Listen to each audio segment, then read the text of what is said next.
Welcome back नाजरीन, जहां हम पहले प्रोग्राम के चंक में बात कर रहे थे खासतौर पर डिप्लोमेसी के हवाले से और पाकिस्तान की सफारती कामयाबियों के हवाले से, वहां ही हम 2025 और अपकमिंग 2026 के तमाम तर scenarios pertaining to the economy, हम उस हवाले से भी बात करेंगे, क्योंकि जिस तरीके से आज शहबाज शरीफ साहब ने कहा कि मुश्किल फैसलों के नताइज सामने आ रहे हैं और मुल्क दुरुस्त सिमत पर गामजन हो चुका है, और वजीर ख़जाना साहब ने कहा है कि कौमी पैदावार की शरह नमू जो है वो बढ़कर 3.71 तक और महंगाई कम होकर 4.5% पर आ गई है, ये वजीर ख़जाना साहब कह रहे हैं। तो इसी हवाले से हम थोड़ा बात करेंगे। ख़ासतौर पे मैं डॉन के अंदर कल ही पॉपुलेशन के हवाले से पाकिस्तान की ग्रोथ में पढ़ रहा था कि पॉपुलेशन में कितना इजाफा हो रहा है और सोर्सेज किस तरीके से बढ़ रहे हैं, उसके साथ के नहीं बढ़ रहे। उसके साथ साथ हमने एक टैक्स कलेक्शन की बात हम अक्सर करते हैं, उस हवाले से भी बात करेंगे, और स्टॉक एक्सचेंज की ग्रोथ तो बार बार होती है, उसके रिपरकशंस अवामी सतह पर क्या है, इस हवाले से डिटेल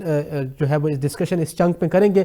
मुझे ज्वाइन किया है जनाब सुहेल लशारी साहब ने, एक्सपर्टीज़ रखते हैं इकनॉमिक्स के अंदर, और जनाब पाकिस्तान मुस्लिम लीग नून से जो है राजा कमरुल इस्लाम साहब हैं। तमाम मेहमानों का मशकूर हूँ।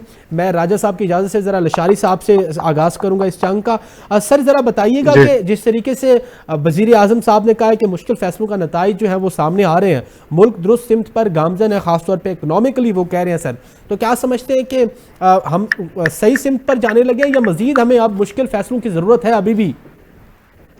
बिस्मिल्लाहिर्रहमानिर्रहीम। देखिए जनाब, कोई भी जो मुल्क है वो डिसिप्लिन के बगैर नहीं सकता, और डिसिप्लिन के लिए आपको मुश्किल फैसले कह लें या यूं कह लें कि जी अवाम तो चूंकि इधर मदर आजाद रहना चाहती है और कोई भी किसी भी डिसिप्लिन के दायरे में नहीं रहना चाहती है, तो आप उसको मुश्किल फैसले कहते हैं। ताकि वो मुश्किल नहीं होते, वो बुनियादी तौर पे सही फैसले होते हैं, मगर चूंकि कौम को आदत नहीं होती है सही सिमत में जाने की, तो वो यही महसूस करते हैं कि ये कोई मुश्किल फैसले हैं। देखिए हमने बहुत सा वक्त गुजार दिया सॉफ्ट नेशन होके, अब हमें हार्ड नेशन होना पड़ेगा।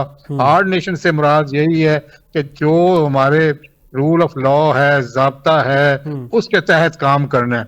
आप सिर्फ एक छोटी सी मिसाल ही ले लीजिए कि आपकी ट्रैफिक कितनी बेहंगाम है, आपने चलान करने शुरू किए हैं तो सारों की चीखें निकल गई हैं, क्योंकि हम कभी परवाह नहीं की थी कि हम सॉफ्ट हमारा इमेज रखते थे, अवाम को सिर्फ वोट लेने के लिए हम तंग नहीं करते, मगर अब हमें हर किस्म की, खास तौर पे फाइनेंशियल डिसिप्लिन में आना ही पड़ेगा। अदरवाइज आप एक लिहाज से जो ये 3.71 कह रहे हैं जीडीपी ग्रोथ हुई है, ये इसका कोई ट्रिकल डाउन इफेक्ट नहीं है। तो ट्रिकल डाउन इफेक्ट के लिए कम से कम आपको 6 से 7% की जीडीपी चाहिए, तो फिर उसके बाद भी 3-4 सालों के बाद नीचे जो पर कैपिटा इनकम है वो बढ़नी शुरू होगी, और जब पर कैपिटा इनकम बढ़ेगी तब ही पॉवर्टी एलिमिनेशन होगी। देखिए इस वक्त पाकिस्तान 2-3 बड़े अहम मसाइल में घिरा हुआ है, जिनको हमने अभी तक उस तरह से, जो उसको हम कह रहे हैं कि हार्ड डिसीजंस लेने हैं, तो हार्ड नेशन बनना, तो वो नहीं लिए। सबसे पहले तो क्लाइमेट चेंज है आपका, उसमें आपको डैम्स बनाने की जरूरत है। आप हर वक्त कहते हैं जी कंसेंसस से बनाएंगे, कंसेंसस इधर दो भाइयों का नहीं होता, तो जो बेहतर चीज है वो करनी चाहिए।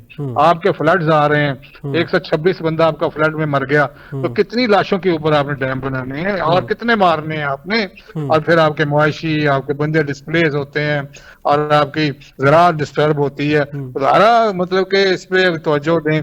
तो क्लाइमेट चेंज के बाद आपका जो सबसे दूसरा बड़ा मसला है वो ये स्मॉग का है, और इस चीज का, तो इसलिए हम इस वक्त हुकूमत काम कर रही है कि ईवीज पे जाएं और हम रिन्यूएबल एनर्जीज पे जाएं और हम बैटरीज पे जाएं, लिथियम आयन बैटरीज पे जाएं।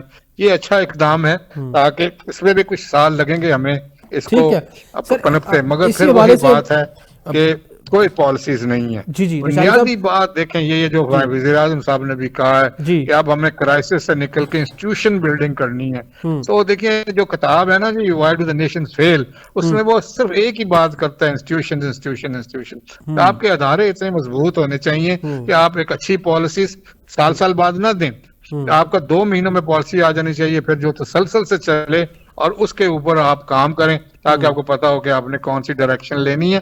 और मैं जैसे पहले आपसे कह चुका हूं कि हमें अपनी पॉपुलेशन को भी बहुत जबरदस्त तरीके से कंट्रोल करना है, क्योंकि ये भी एक ये बॉम्ब है पॉपुलेशन पे सर मैं आता हूँ, पॉपुलेशन वाले मसाइल पे मैं आता हूँ सर। अब जैसे आपने खासतौर पे हार्ड नेशन की बात की लशारी साहब, सर खासतौर पे पॉपुलेशन के हवाले से आप बात कर रहे थे, तो काइंडली जरा पॉपुलेशन के हवाले से बताएं। मैं एक तो प्रोग्राम आपके देख रहा था, पॉपुलेशन पे बड़ी आप कंसर्न थे और डॉन न्यूज़ में पूरी खबर छपी है अब पॉपुलेशन के हवाले से। पॉपुलेशन तो ग्रोथ हो रही है, एक तरफ से आप देखें कि हमारा एक बिलीव है रिलीजियसली कि हाँ जी इस पे आपकी किसी किस्म की वो कोई बात नहीं होनी चाहिए, लेकिन दूसरी जानिब देखा जाए तो एज ए स्टेट इस पे रिसोर्सेज बनाने की भी हमें बहुत ज़रूरत है कि जहाँ पॉपुलेशन के अंदर ग्रोथ हो रही है तो वहाँ पे तमाम इससे रिलेटेड जो भी सोर्सेज हैं उनमें उनको भी हमने बढ़ाना है ना सर। देखिए, जो रिलीजियस ग्रुप की जो एस्पेक्ट है, जो अल्लाह ताला ने माना कि हर एक लिखा हुआ है, मगर कितना लिखा हुआ है ये तो नहीं पता ना। तो अगर आपकी पॉवर्टी रहेगी और अगर एक बंदा सिर्फ $3 या $4 पर डे कमा रहा है तो वो तो कोई बात ना बनी ना। तो इसलिए पॉपुलेशन को एक इस वक्त हमारा तकरीबन 3.2 की ग्रोथ है पर और दुनिया में तकरीबन ये 1.5 के करीब है। तो हमें दुनिया के हिसाब से उसी लेवल पे आ जाना चाहिए, क्योंकि देखिए रिसोर्सेस तो नहीं बढ़ रहे ना। तो वो और मगर आपका जो कंजम्पशन है, कंज्यूमर जो है वो बढ़ता चला जा रहा है और उसकी ख्वाहिशात भी बढ़ती चली जा रही हैं कि ये भी होना चाहिए वो भी होना चाहिए। तो वो जो ग्रोथ उतनी नहीं है तो फिर ऑब्वियसली पॉवर्टी तो बढ़ जाएगी ना। तो उसको कंट्रोल करने के लिए आपको पॉपुलेशन भी कंट्रोल करनी चाहिए, क्योंकि अब जो आइंदा दौर आ रहा है ना जी, वो वर्क हैंड्स का नहीं है, वो वर्क माइंड्स का है। तो आपने माइंड क्रिएट करने हैं, आपने हाथ क्रिएट नहीं करने के 10 बच्चे होंगे तो वो काम करेंगे, पैसा ला के देंगे। अब आपका एक बच्चा भी हो, 2 भी हो, और अगर वो लायक है तो सब कुछ कर लेगा वो। मीनिंग बाय 10 बच्चे से वो 5 बच्चे बेहतर हैं जो माइंड एक्सपर्ट हो, आप ये कहना चाह रहे हैं। अच्छा सर, आप मेरा पॉइंट समझ गए। 2026 के आगाज पर हुकूमत ने एक तोहफा दिया, ट्रांसपोर्टर्स जो है वो किराए में भी कम कराए जाएंगे। इस पे कहा जा रहा है कि नए साल का तोहफा पेट्रोल जो है वो 10.28, हाई स्पीड डीजल जो है वो 8.57 रुपए जो है लीटर सस्ता किया गया। लेकिन इसके साथ साथ यहाँ पे एक ये चीज़ भी है कि नई कीमतों का इतलाक जो है वो 15 दिनों के लिए होगा। अच्छा, जब हुकूमत कोई तोहफा देती है सर, और एक तो बाज़ ये टैक्टिक्स इस वक्त भी इस्तेमाल किए जाते हैं जब हुकूमत को एक टेम्परेरी आपने खुशी देनी हो तो वो किसी सब्सिडी की सूरत में आप रिलीफ दे देते हैं। आप क्या समझते हैं कि पाकिस्तान राइट नो जो इकोनॉमिकल सिचुएशन के अंदर है, क्या ये ऐसे तोहफे दे देना 15 दिनों के 20 दिनों के सब्सिडी का सिस्टम बना के, क्या वो ज़रूरी होता है सर, या बेहतर हो सकता है सिस्टम के लिए? नाज़रीन, हम ख़ास तौर पे जिस तरीके से बात कर रहे थे इकोनॉमिक्स के हवाले से, और जहां हम बात करते हैं कि पाकिस्तान के अंदर जो है वो इकोनॉमिक ग्रोथ बड़ी ज़रूरी है, जहां हम जिस तरीके से बुनियाद मरसूस के बाद हमने कामयाबी एक सफारती सतह पे हासिल की, वहाँ हमारा जो डिपार्टमेंट ऑफ फाइनेंस है या डिपार्टमेंट ऑफ इकोनॉमिक्स है उसका ज़रूरी होना ज़रूरी जो है वो उसका नामामला नागुज़ीर है, क्योंकि पाकिस्तान की स्पाइन, पाकिस्तान की रीढ़ की हड्डी जो है वो सबसे ज़्यादा ग्रोथ के अंदर जो है वो हमारी ये चीज़ें सारी ज़रूरत है कि किस तरीके से हम टैक्स कलेक्शन की तरफ जाते हैं या हम किस तरीके से जो है वो ख़ास तौर पे ग्रोथ की तरफ जाते हैं, पर कैपिटा की जिस तरीके से बात हो रही थी अभी, और उसके साथ साथ हमने जैसे स्टॉक एक्सचेंज की ग्रोथ के वाले से बात करते हैं। तो ये तमाम सारी वो चीज़ें हैं। तो इस वक्त नाज़रीन प्रोग्राम में जो है वो ब्रेक का वक्त है, छोटी सी ब्रेक के बाद फिर हम इसको कंटिन्यू करेंगे। छोटी सी ब्रेक के बाद फिर हाजिर होते हैं।